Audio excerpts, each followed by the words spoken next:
मुंबईत 3 कोटी मराठा येणार की 3 लाख मराठा येणार ते पाहू। आरक्षण हा गरिबी हटाव कार्यक्रम नाही असं म्हणत भुजबळांनी पुन्हा एकदा जरांगेंना डिवचलंय।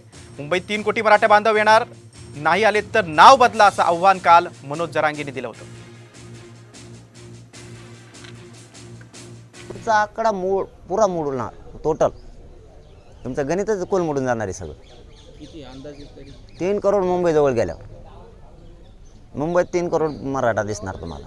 कारण इथून जरी कमी दिसला तरी मध्ये मध्ये गेल्यावर सगळे सहभागी होणार, कारण तिकडची इकडे बोलवायचे उलटी।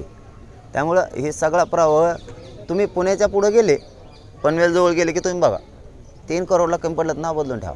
आणि सगळे 1.25 कोटी लोक जे आहेत आपलं संपूर्ण काम धंदा रोजी रोटी सोडून मुंबईत येणार आहे असं त्यांचं म्हणणं आहे। ते आता बघू 3 कोटी येत आहेत का 3 लाख येत आहेत ते समजेल आता।